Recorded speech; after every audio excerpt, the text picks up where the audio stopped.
Okay, last लेक्चरला पाहिलं बघा, last lecture थोडं कॉम्प्लिकेटेड होतं, थोडं हार्ड वाटलं असेल तुम्हाला. मग त्यातून तुमच्यासाठी इम्पॉर्टंट काय आहे, तुम्ही परत ते शिकणार आहोत मॅथमॅटिक्समध्ये. अजून एकदा सांगतो मी, मॅथमॅटिक्समध्ये ते एकदम डीपली होणार आहे. त्यातली इम्पॉर्टंट का होतं आपल्यासाठी, dy/dx, derivative of y with respect to x, आपल्यासाठी एवढीच इम्पॉर्टंट आहे. याला म्हणतात instantaneous rate of change of function with respect to variable x. हे बी नंतर वेलोसिटी ज्यावेळेस आपले येईल, ज्यावेळेस कायनॅमेटिक्स चॅप्टर स्टार्ट होईल आपलं, त्यावेळेस हे यूज होणार आहे. ओके, याला म्हणतात instantaneous rate of change of function y with respect to its variable.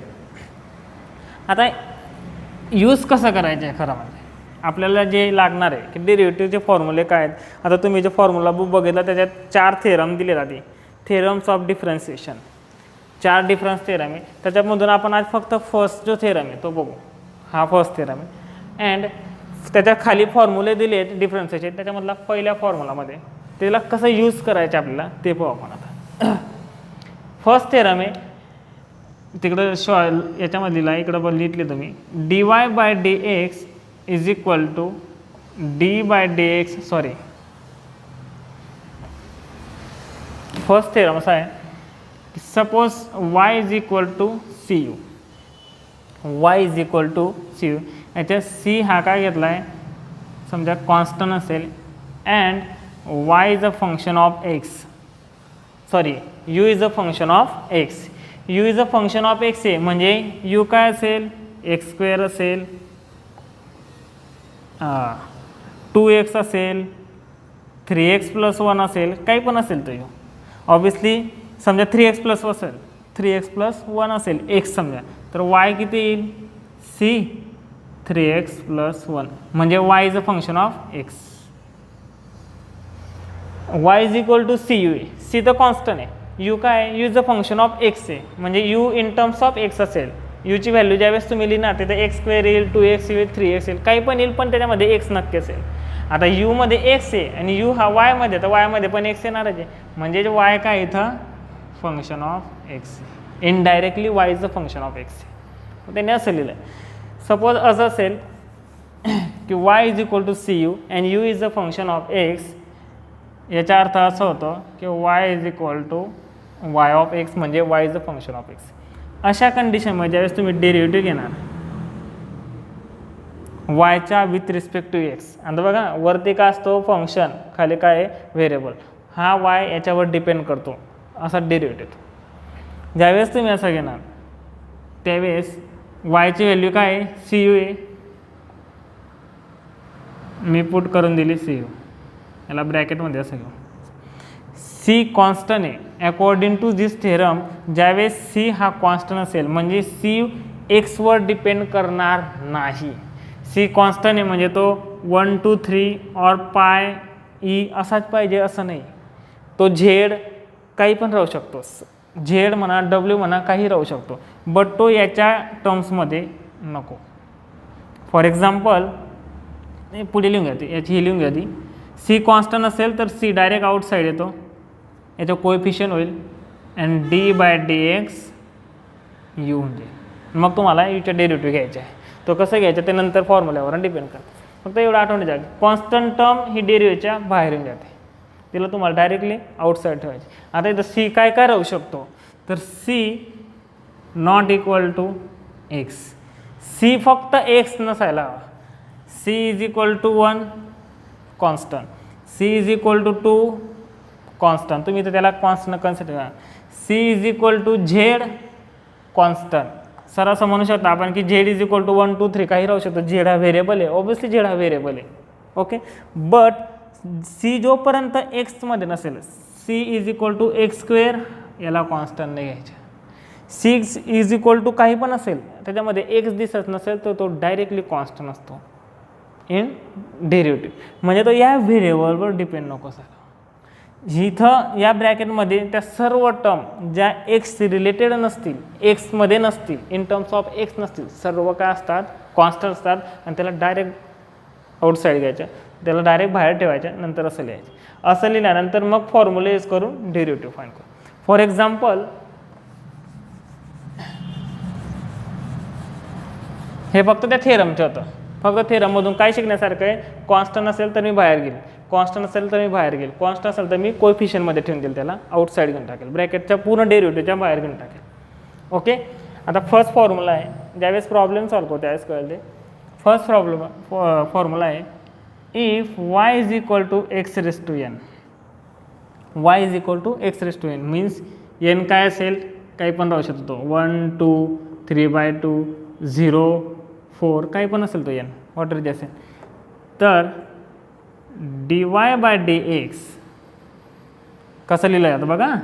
तर dy बाय dx हा d by dx as it is वायची value x raise to N put केली मी. ओके. आणि अकॉर्डिंग टू फॉर्म्युला हा जो N असतो वरती, म्हणजे एक्सची जी पॉवर असेल ती कोएफिशियंटला ठेवायची बाहेर. Okay. And X raise to n-1 करायचं. काय केलं मी, dy बाय dx फाईन करतो, y is equal to X raise to N दिला आहे मला. ओके. वायची व्हॅल्यू जी होती ती पुट केली. एक्स रेस टू एन आहे, एक्स आणि बघा हा एक्स आणि हा सेम असायला हवा. इथं जर वाय राहिला असता तर तो कॉन्स्टंट धरून घेतला असता, आपण त्याला काय कन्सिडर केलं असतं, कॉन्स्टंट केलं असतं. वाय रेस टू एन जे राहिलं असतं इथं तर हा कॉन्स्टंट राहिला असता, असं जे राहिलं असतं ते बघा याच्या जागेवर असं जे राहिलं असतं तर हा झेड आहे, हा एक्स आहे, म्हणजे पूर्ण टर्म कॉन्स्टंट आहे, म्हणजे टर्म डायरेक्ट मी आउटसाईड लिहून घेतली असते. According to this constant term बाहेर लिहून घ्या. कळेल ते, हळूहळू कळेल ते की फक्त कसं यूज करायचं. आता एक्स रेस टू हा फॉर्म्युला आहे as it is. For example if Y is equal to x square, मी काय घेतलं, y is equal to x square. मला डेरिव्हेटिव्ह फाईन करता, काय फाईन करायचं आहे मला, dy बाय dx मला हे फाईन करायचे. काय होईल, मी घेईल डी बाय dx, वायची व्हॅल्यू काय दिली आहे, पुट करून दिली मी एक्स स्क्वेअर. ओके. याला सॉल्व करण्यासाठी फॉर्म्युला आहे आपला हा, म्हणजे हा दिस काय dy by dx, dy by dx, D by dx x raise to N, इथं काय एक्स स्क्वेअर. याला सॉल्व होताना एन काय होतो, आउटसाईड बाहेर येतो, इथं काय होईल 2 तुमच्या कोएफिशियंटला डायरेक्ट फुल भरवलं हा आला. नंतर मी काय करतो, हा जो एक्स रेस टू एन येतो n-1 करून घेतो, तर हा येईल X raise to 2-1. That's enough. याला नंतर फर्दर सॉल्व केला आपण तर हा होईल एक्स रेस टू 1, म्हणजे जे आन्सर का आलं 2x. अजून एक एक्झाम्पल घेतो मी. If Y is equal to 5 x raise to 5 काय होईल, मला फाईन करायचं आहे dy बाय dx.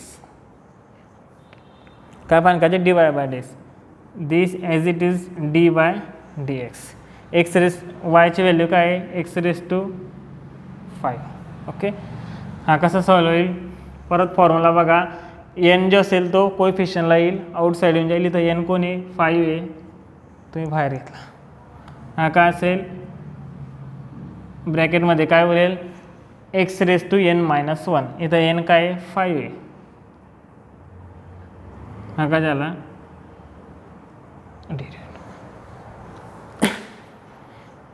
फक्त एकाच फॉर्म्युलावरचे प्रॉब्लेम बघू आपण, दुसरे बघणार नाही.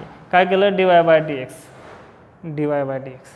मला dy बाय dx फाईन करायचं, वाय दिलेला होता, पुट केलं, एन डायरेक्ट आउटसाईड येईल n-1. हा फॉर्म्युला क्रॅम्प करून घ्यायचा. ज्या ज्या वेळेस तुम्हाला एक्स रेस टू एन दिसेल, N X raise to n-1 cramp it. आता कॉन्स्टंट तो थेरम कसा यूज होतो ते दाखवतो तुम्हाला.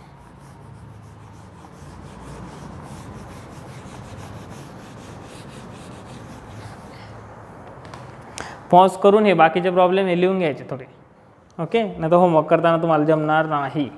होमवर्क देणारी मी चांगलाच होमवर्क देणार तुम्हाला. If Y is equal to 3x². एक मिनटं, आधी एक काम करा आपण. If Y is equal to X, find dy by dx. Again dy by dx is equal to D by D X. Y काय आहे एक्स पुट करून दिले.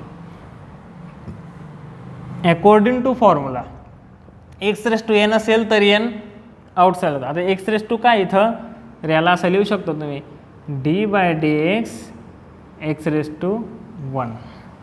x⁻, काहीच नाही म्हणजे काय येतो तो 1 येतो, 0 येत नाही. x⁻1 आहे. एक्सच्या वरती कोणत्याही व्हेरिएबलच्या वरती काही पॉवर दिली नसेल तर ऑलवेज 1 असते. x⁻1. ओके.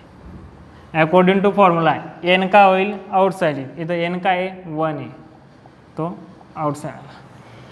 x⁻n - 1 होईल म्हणजे काय x⁻n - 1. इथं n का होता 1, 1 - 1 काय झाला. हा तुमचा 1 ॲज इट इज, हा x⁻0. कोणाच्याही रेस टू 0 म्हणजे व्हॅल्यू येते 1, तर ती येते ॲन्सर येईल 1. चांगली गोष्ट. कोणाच्याही रेस टू 0 घेतला म्हणजे व्हॅल्यू येते 1. बघा याच्यावरून एक फिक्स आहे एक गोष्ट की ज्यावेळेस तुम्हाला एक्सचा डेरिव्हेटिव्ह काढायचा आहे with respect answer is directly 1. हे आता म्हणजे डोक्यात राहायला पाहिजे. किंवा विचारलं एक्सचा डेरिव्हेटिव्ह एक्सचेंज ज्या क्वांटिटीचा डेरिव्हेटिव्ह सेम क्वांटिटीने फाईंड केला तुम्ही तर व्हॅल्यू येते 1. अजून पाहू. अकॉर्डिंग टू त्या थेरमनुसार एक एक्झाम्पल घेतो मी. y is equal to 2x असेल सपोज. काय असेल y is equal to 2x. मला फाईंड करायला आला dy बाय dx. ओके. ॲन्सरमध्ये येईल dy by dx is equal to d by dx. वायची व्हॅल्यू काय पुट केली मी 2x. ओके. आता इथं बघा इथं 2 व्हॅल्यू आहेत. आत्तापर्यंत जेवढे प्रॉब्लेम झाले सिंगल होता x होता x² x³ काहीतरी होता. इथं काय आहे 2x. x हा जो व्हेरिएबल आहे आणि हा सेम असायला हवा. सेम असेल तर तो त्याचा डेरिव्हेटिव्ह घ्यावा लागेल आपल्याला. सेम नसेल तर कॉन्स्टंट. हा 2 काय कॉन्स्टंट आहे. 2 आणि x मध्ये रिलेशन नाही. 2 कॉन्स्टंट आहे म्हणून मी 2 काय करेल पुढे घेईल. According to this c is a constant direct outside. 2 पुढे येईल आणि हे असं लिहिल मी. फक्त काय राहिला x. आता xच्या मी म्हणजे ही टर्मचा डेरिव्हेटिव्ह सॉल्व करेल अकॉर्डिंग टू दॅट. हा काय येईल 2. याच्या डेरिव्हेटिव्ह सॉल्व करण्यासाठी परत याला कसं लिहिल मी x⁻, हा काय 1 आहे सेम येते. हे बघा सेम आहे. हा 1 आहे 1 आउटसाईड येईल x⁻1 - 1 होईल. हा तुमचा 2 ॲज इट इज. हा 1 हा पण 1. ॲन्सर आला 2. काय केलं बघा. ज्यावेळेस डेरिव्हेटिव्हच्या ब्रॅकेटमध्ये 2 किंवा 2पेक्षा जास्त असतील संख्या असतील म्हणजे जास्त क्वांटिटी असतील 1 2 3 4 ज्या पण क्वांटिटी असतील ते तर तो हा काय असेल कॉन्स्ट असेल तो डायरेक्टली आउटसाईड येतो. हे दोघं सेम असायला हवे तरच डेरिव्हेटिव्ह होतो. Otherwise 0. Otherwise outside.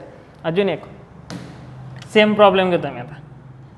Find dy by dx इफ y is equal to zx. काय zx. इथं होता 2x इथं आहे zx. आता बघा dy बाय dx काय येईल d बाय dx. yची व्हॅल्यू काय दिली zx. इथं पण 2 आहेत. z पण आहे x पण आहे. बट व्हेरिएबल कोण आहे x आहे. फक्त काय येतो x आहे. हा आणि हा रिलेटेड सेम पाहिजे. एक सेम पाहिजे म्हणजे सेम कोण पाहिजे. इथं x² असेल ओके पण एक्सचीच व्हॅल्यू पाहिजे. आता इथं z आहे. z आणि याच्यामध्ये नो रिलेशन म्हणून z का असेल इथं कॉन्स्टंट म्हणून कन्सिडर करायचे. असं नाही की तो जोडे म्हणजे व्हेरिएबल इथं झेडला कॉन्स्टंट कन्सिडर करायचं. कॉन्स्टंट कन्सिडर केला म्हणजे तो येईल तुमच्या आउटसाईड अकॉर्डिंग टू दिस. काय होईल मग तो डी बाय dx x.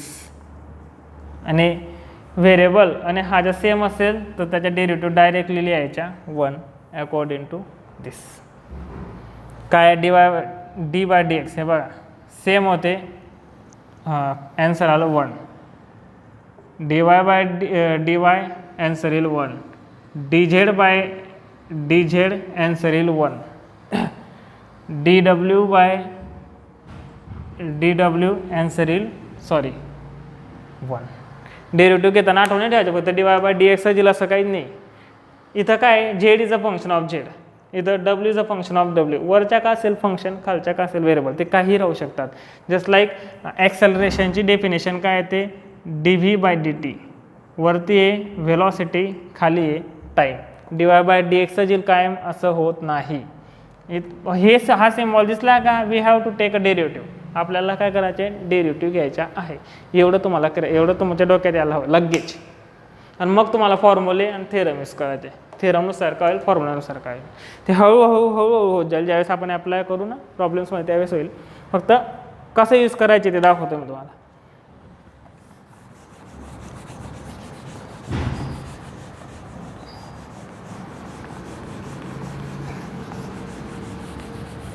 थोडीशी लेवलवरती घेऊन जाऊ आता आपण. dy by dx is equal to what if y is equal to under root x. y is equal to under root x. आता under root x ला कसं लिहिता आणि मग कसं सॉल्व करायचे ते बघायचं. आपल्याला फाईन करायचे dy by dx. Okay, y ची व्हॅल्यू आहे under root x. Is it okay? y ची value under root x. Under root x ला कसं लिहितो आपण, x रेस टू 1/2.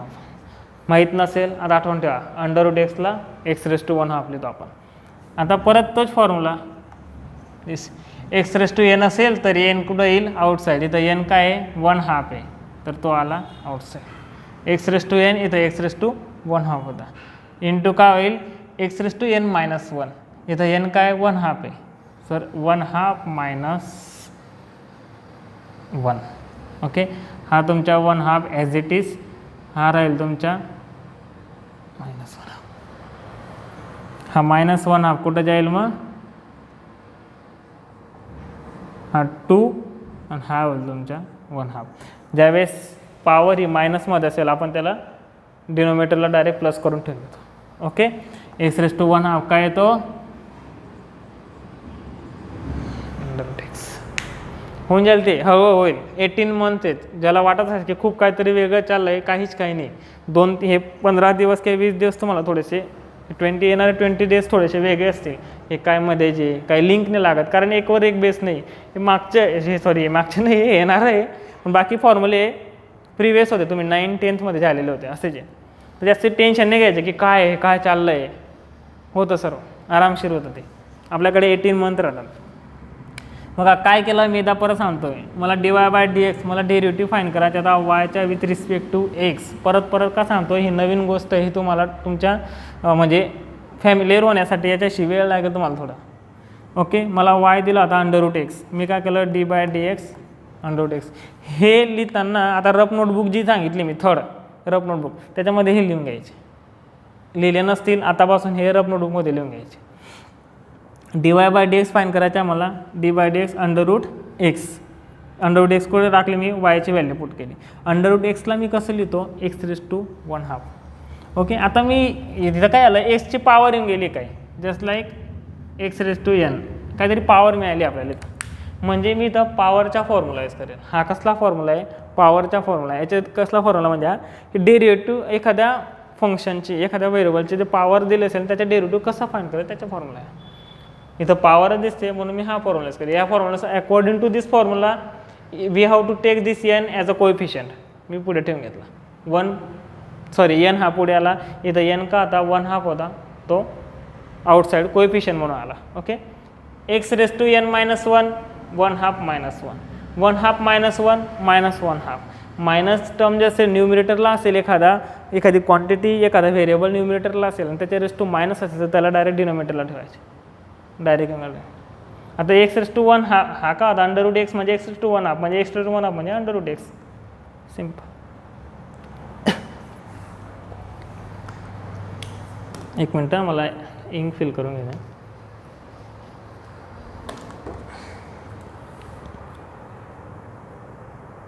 हे डेरिव्हेटिव्ह ते एवढ्यात यूज होणार आहे की तुमचे डायरेक्ट क्रॅम्प होऊन जातील त्याच्यात, पण हे फॉर्म्युले तुम्हाला बाकीचे क्रॅम्प करायचे जस्ट लाईक दिस.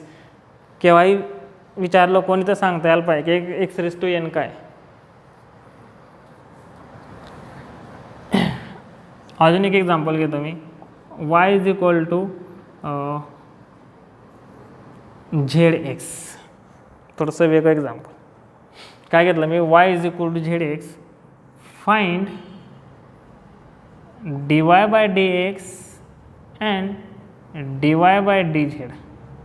काय फाईन करायला लावलं आहे बघा, याला हेच करू. दिलं काय y = zx. फाईन काय लावलं आहे dy/dx and dy/dz. First me fine करतो dy/dx. हा d/dx y ची व्हॅल्यू काय दिली zx. आता हा बघा हे टर्म दोन टर्म येतं, दोन टर्म म्हणण्यापेक्षा दोन क्वांटिटी झेड पण आहे एक्स पण आहे, दोन व्हेरिएबल झेड पण आहे एक्स पण आहे. झेड आणि एक्स हे सेम नाही आहे म्हणजे इथं झेड काय आहे कॉन्स्टंट आहे, आणि कॉन्स्टंट असेल तर अकॉर्डिंग टू दिस थेरम त्याला डायरेक्ट मी आउटसाईड करतो, त्याच्या डेरिव्हेटिव्ह मी घेत नाही. त्याच्या डेरिव्हेटिव्ह मी घेत नाही म्हणजे काय येईल, हा झेड d/dx इथं राहिला फक्त x. कळलं, हा काय तुमच्या झेड, याची व्हॅल्यू काय येईल, याची व्हॅल्यू येते 1. सेम फंक्शन आणि व्हेरिएबल वरचे न्यूमरेटरला न्यूमरेटर आणि डिनोमिनेटरला जर सेम असेल त्याच्या डेरिव्हेटिव्ह घेत असेल तर त्याची व्हॅल्यू येते 1. जस्ट लाईक एकदम सिम्पल लॉजिक सांगतो तुम्हाला. 2/2 1, 4/4 1, x वरती पण सेम आहे dx/dx = 1. अकॉर्डिंग टू फॉर्म्युला येतं ते ॲक्च्युली, पण dx/dx = 1, dy/di = 1.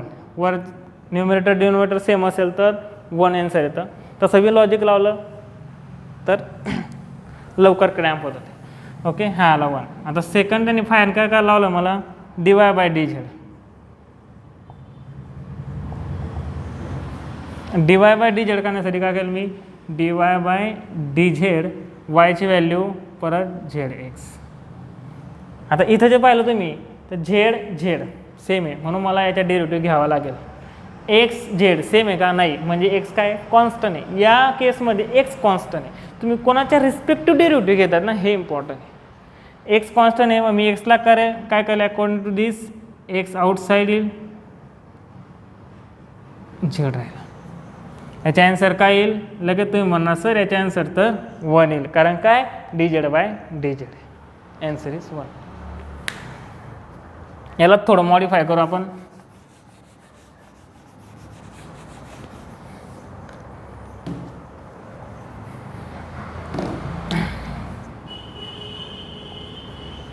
z²x.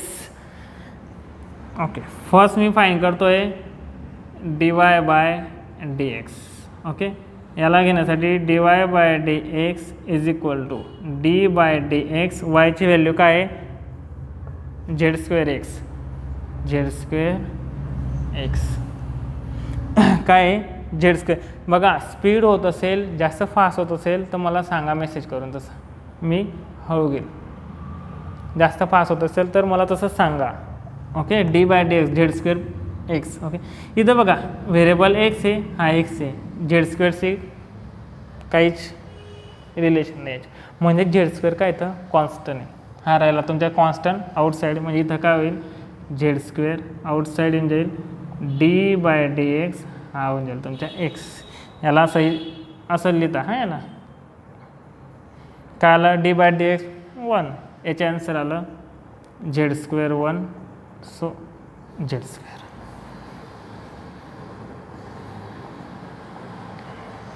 ओके, आता फाईन करायचं आहे मला dy/dz.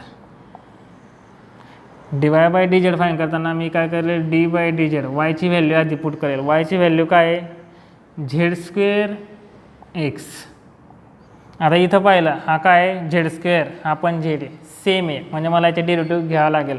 बट x आणि हा सेम आहे का, नाही, मग x कॉन्स्टंट आहे, कॉन्स्टंट असेल तर बाहेर, म्हणजे मी याला पुढे लिहून घेईल. हा राहील तुमच्या d/dz z². मग काय येईल तो ॲज इट इज ब्रॅकेटमध्ये D by D Z Z square. आता काय झेड स्क्वेअरच्या पॉवरचा फॉर्म्युला यूज करेल. काय पॉवरचा formula x raise to N असेल तर एन कोएफिशियंटला येऊन जाईल. इथं काय 2 कोएफिशियंटला येईल. नंतर एक्स रेस टू एन -1 इथं काय झेड रेस टू 2a 2 - 1.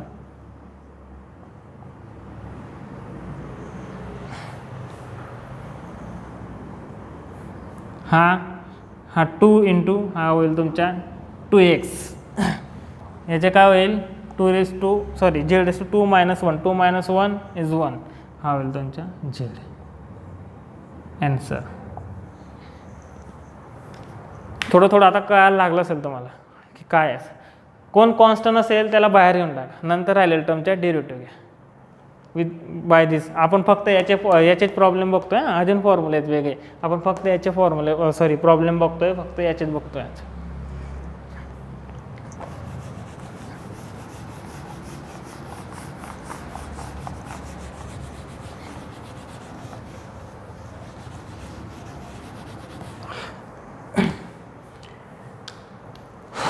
अजून ओके होमवर्कसाठी दिलं. If v is equal to x Y z एक minute find d V by D x d V by d y d V by D z. Okay if v is equal to x y z काय find करायचे d V by D x d V by d y d V by D z ती का fine करायची. V दिला आहे. हां आता मी काय फाईन करेल D V by D X आधी. ओके हा येईल as it is D by D X. V काय आहे एक्स वाय झेड. मी पुट करेल एक्स वाय झेड. आता इथं बघा हा एक्स कनेक्टेड आहेत. दोघं सेम आहेत. मला त्याचा डेरिव्हेटिव्ह घ्यावा लागेल. वाय एक्स वेगळे झेड एक्स वेगळा आहे. म्हणजे वाय आणि झेड हे दोघंही तर कॉन्स्टंट आहेत. तर काय करेल मी वाय झेड आधी घेऊन टाकेल. नंतर डी बाय डी एक्स इथं राहिला एक्स. ॲन्सर काय येईल याचं वाय झेड. कारण काय D by D X derivative of X with respect to X is काय तो 1 पुट करून त्याला लिहायचं असेल तर तुम्ही लिहून घ्या. असं कळायला पहा. Similarly D V by d Y काय होईल तो डी वाय व्हीची व्हॅल्यू परत तीच एक्स वाय झेड. इथं पाहिलं X and Y no relation. X and Y म्हणजे त्याला डेरिव्हेटिव्ह ह्या टर्मच्या घ्यावा लागेल फक्त सेकंड टर्मच्या. झेडच्या पण घेणार नाही कारण व्हेरिएबल आणि फंक्शन वेगळे आहेत. म्हणून मी काय करेल जे कॉन्स्टंट आहेत ते आउटसाईड घेतो. कॉन्स्टंट इथं कोण आहे मग एक्स आणि झेड दोघं कॉन्स्टंट आहे. हा आला डी वाय बाय तो आला आन्सर एक्स झेड. सेम असेल पॉवर काही राहो पॉवर इट डझंट मॅटर. जोपर्यंत दोघं सेम नाही तोपर्यंत दोघं सेम आहे तोपर्यंत त्याला आउटसाईड घ्यायचं नाही. ते कॉन्स्टंट राहत नाही. सेम नसतील डिफरंट असेल आउटसाईड घ्या. Constant directly take it outside. Okay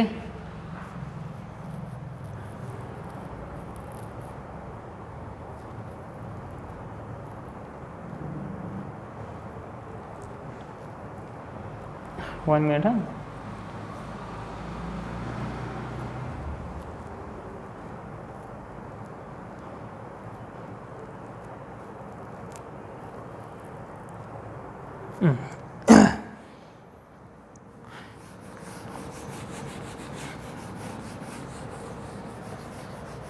okay अजून एक हे नंतर घेऊ. अजून परत एक गोष्ट सांगा. Find d y by D x if Y is equal to 4. काय if Y is equal to 4 दिला आहे. Find d y by D x सांगितलं आहे. काय होईल d y by D x is equal to वायची व्हॅल्यू काय आहे 4 आहे. मी पुट करेल 4. काय झालं डी बाय डी एक्स 4 काय आहे एक्स आणि 4 वेगवेगळे तो काय होईल आउटसाईडून जाईल. कसं येईल 4d/dx. इथं काय राहिलं का काहीच नाही, मग याचा डेरिव्हेटिव्ह काय तो 0 येतो.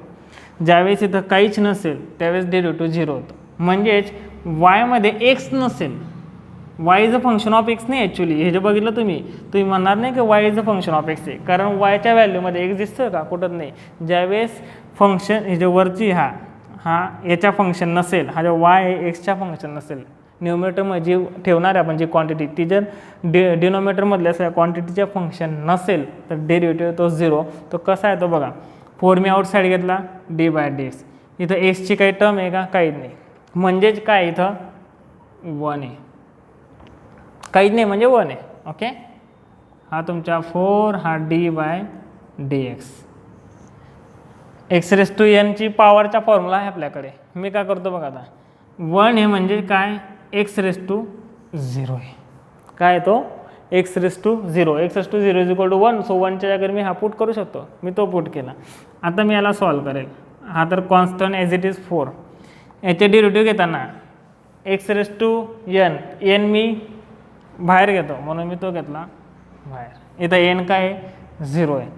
ब्रॅकेटमध्ये काय येईल, ब्रॅकेटमध्ये येईल x⁻n - 1 x⁻0 - 1. ॲन्सर इज 0, कारण 0 ने मल्टिप्लाय केलं तर ॲन्सर ऑलवेज 0 येतं. म्हणजेच काय, if y is not function of x then dy/dx is equal to 0. dv/dx is equal to 0 when v is equal to 5, 6 काहीतरी असेल. v मध्ये x नसेल तर 0. कळलं. डेरिव्हेटिव्ह केव्हा 0 येतो, कोणत्याही क्वांटिटीचा डेरिव्हेटिव्ह केव्हा 0 होतो, ज्यावेळेस ती क्वांटिटी एक्सवर डिपेंड करत नसेल. Just like here y is equal to 4. 4x राहिला असता तर एक्सवर डिपेंड करते. त्यावेळेस म्हटलं असं तुम्ही, याला असं नाही म्हणणार तुम्ही y is a function of 4. याला तुम्ही असं लिहू शकत नाही, y is a function of x असं लिहू शकत नाही. y is a function of 4 बोललो मी, sorry. y is a function of x असं याला लिहू शकत नाही, कारण इथं x नाही. तुम्ही ते केव्हा लिहितात, सपोज इथं x राहिला असता तर मग तुम्ही लिहिलं असतं, तर म्हटलं असतं की y is a function of x. x change होत जाईल, y पण चेंज होईल. सिम्पलची गोष्ट. फक्त कॉन्स्टंट असेल तुम्ही लिहिणार नाही. ओके, हे लिहून घ्या लागलेस, हे लिहित चला जे असतील ते त्या याच्यामध्ये नोटबुकमध्ये, रफ नोटबुकमध्ये लिहित चला. अजून एक प्रॉब्लेम घेतो मी. y is equal to 5z². Find dy/dx and dy/dz. काय काय फाईंड करायचे, dy/dx dy/dz. फर्स्ट आपण हे घेऊ, dy/dx इज इक्वल टू काय येईल, हा d/dx yची व्हॅल्यू काय 5z². आता बघा ब्रॅकेटमध्ये x दिसतोय, x² x³ x⁻1/2 √x कोणतीच टर्म नाही. ज्यावेळेस ब्रॅकेटमध्ये काहीच नसेल, x रिलेटेड कोणतीही टर्म नसेल, x रिलेटेड कोणतीच क्वांटिटी नसेल आणि तुम्ही x ने डेरिव्हेटिव्ह घेत आहेत, त्यावेळेस त्याचे आन्सर येतं डायरेक्टली 0. कसं, यातला कसं सॉल्व केलं असतं ते दाखवतो मी तुम्हाला. डायरेक्ट आन्सर करण्यासाठी सांगतोय मी. इथं कोणी x नसेल तर डायरेक्ट आन्सर 0. कसा येतो ते, आता हा पण कॉन्स्टंट आहे, हा पण कॉन्स्टंट आहे with respect to x. 5x वेगळे आहेत, zx वेगळा आहे, दोघं कॉन्स्टंट आहे, ते येतील पुढे. मध्ये राहिलं काहीच नाही, मी काय कन्सिडर करून घेतला 1 आहे, काहीच नाही म्हणजे तिथं 1 असतो. हा तुमचा 5, हा तुमचा z². 1च्या जागेवर परत काय करेल, x⁻0 घेऊन टाकेल. ओके, x⁻0च्या हा 0 पुढे येऊन जाईल आणि हा होईल 0 - 1. 0 × 0 आन्सर इज 0. म्हणजे काय, इथं क्लिअर होतं, ब्रॅकेटमध्ये x नसेल आणि x ने तुम्ही डेरिव्हेटिव्ह घेतात, आन्सर 0. संपली गोष्ट. ब्रॅकेटमध्ये x नसेल आणि तुम्ही डेरिव्हेटिव्ह घेतात x ने, आन्सर इज 0. हे फर्स्ट तुम्हाला डोक्यात म्हणजे आठवण ठेवायचे काय. दुसरी गोष्ट, वरती आणि खाली म्हणजे न्यूमरेटर आणि डिनोमिनेटर सेम क्वांटिटी असेल dy by dx answer is 1. Numerator आणि डिनोमिनेटर जे सेम असेल आन्सर इज 1. या हे लिहिल्यानंतर ब्रॅकेटमध्ये तुम्हाला व्हेरिएबल दिसत नसेल आन्सर इज 0. या दोन गोष्टी आठवून ठेवायच्या. थोडंसं कॉम्प्लिकेशन होईल, फर्स्ट टाइम पाहताय तुम्ही ते, तुम्हाला वाटेल ते काय कसं आहे. आता मी देतो तुम्हाला होमवर्क.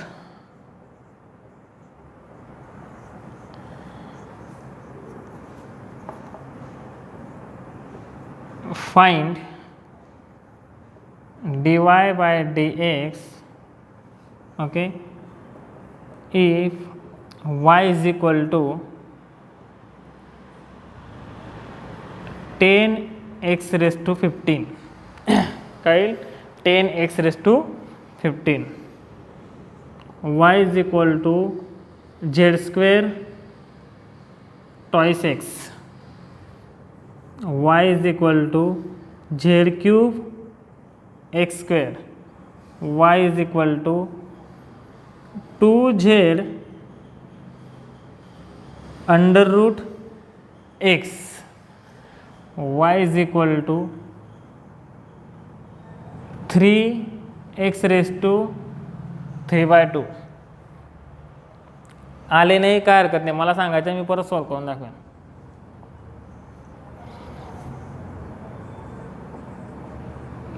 हाँ 5 okay 5/2. Find dv by dx, dv by dy and dv by dz. या तीन गोष्टी फाइंड करायच्या. If v is equal to 2x y square z, v is equal to under root 2 x cube y z, v is equal to 3z y square, v is equal to z cube y square and v is equal to under root x under root y under root z. हे असं लिहिण्यापेक्षा x Y Z घाबरू नका.